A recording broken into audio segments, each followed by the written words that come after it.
Do you want to incorporate delay pedals into your setup and still cut through the mix? Most of us do, and there are a couple of simple things that you can do to ensure this happens for you, with the last tip being the most important. Thanks for joining me today. I'm going to show you something that so many people struggle with when incorporating delay and reverb into their setup. The cliche is that if you want to be an ambient or post-rock guitarist, then grab a load of delay and reverb, maybe some distortion, and away you go. The reality though is that if you literally did this with no understanding of how to finesse these sounds, then you're going to end up with a mess of colliding notes and frequencies that won't work in a mix, whether that's on record or live. I'm going to show you some fairly simple things that you can do straight away using your delay and reverb settings to stop your sound becoming this mess. If you find it useful, then please do consider hitting that subscribe button and flicking on notifications so you don't miss any of the videos that I post here on the channel each and every week. Strymon Big Sky for reverb with the LVX running into it. We're going to get our delay tones from the LVX. We're going to go ahead and just pick a delay setting. Okay, so we're going for setting 4 on the Meris, which is the preset Digipong. Digital delay, got the mix probably on about 50-60%. We've got feedback on 50. It's getting us this sort of sound.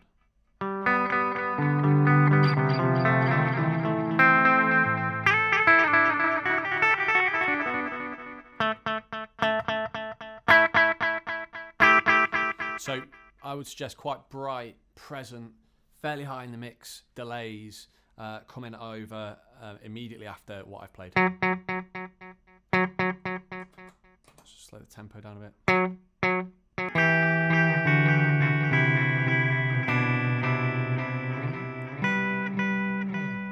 Let's go to the Big Sky. We're going to pick a full setting. Got the mix probably about, I'd say about 75%.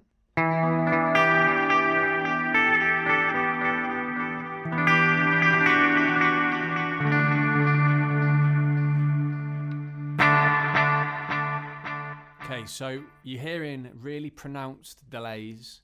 You're hearing a lot of bright reverb in the mix. And the tips I'm going to show you now are really useful to create a pad almost underneath in and around your original signal, but will also mean that your dry signal shines through.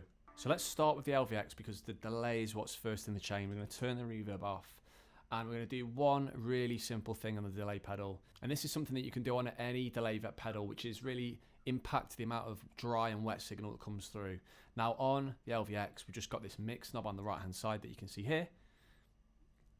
And you'll notice that the measure here is going up and down in accordance with where I turn it. We previously were about 50%. And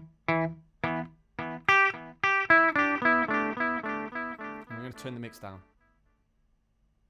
We don't want our delays and our trails to overtake our original signal. We want them to accompany it. We want them to add texture and depth to what we're playing, but we don't want them to cloud it and get in the way.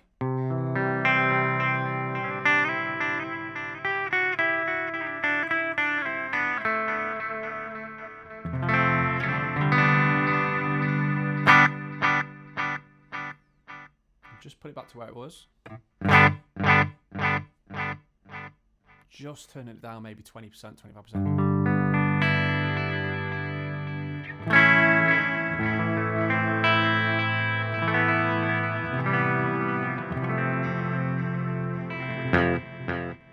Okay, very cool. We're going to go to the reverb. We're going to turn our whole setting on.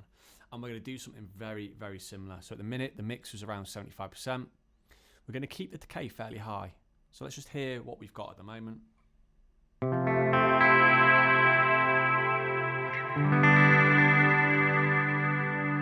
So we've got a really bright, present reverb, which is brilliant, but in a fuller mix, that is going to start to clutter up and really eat up a lot of that frequency spectrum. So we're going to go over to the mix, and at the minute, the mix is around about here, and we're going to turn that down.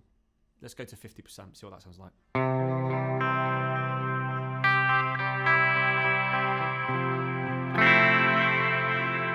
Back to where it was.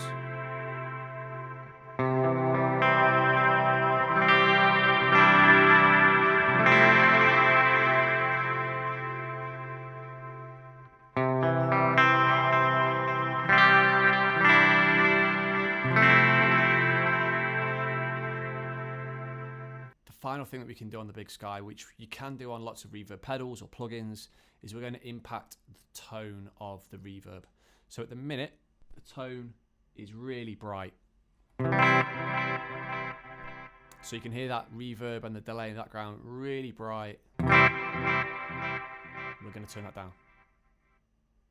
We're going to go 50% and see what that sounds like.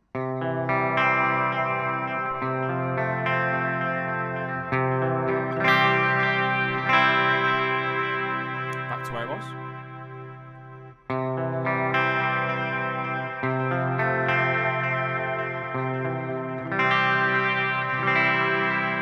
So what we've got is a healthy amount of delay, a healthy amount of reverb that really sits underneath what we're playing. Our dry signal doesn't get in the way, and it means you can hear both. It adds a lovely creaminess and sustain to underneath what you're playing, but it doesn't cloud it and get in the way and trip over itself.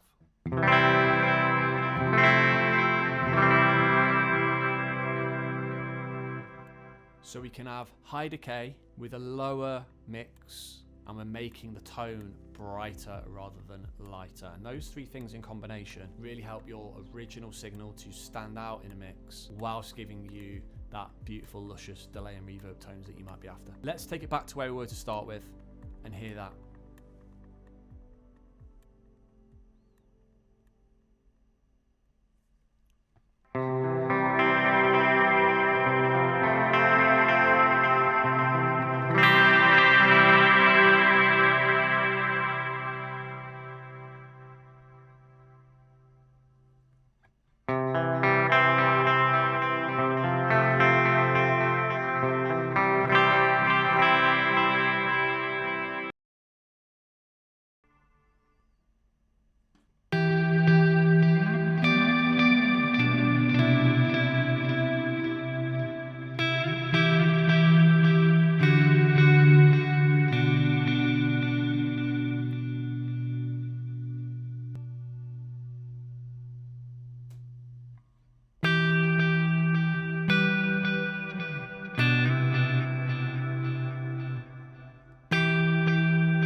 So there we go. I'm hoping that you can employ at least one of these two techniques on your delay reverb sounds immediately to sharpen up your tone and give that sense of clarity while still having that ambient presence. If you're interested in how different pedals in general and effects could add to your overall sound further, then watch this playlist with over 60 videos of some of the best bits of gear available.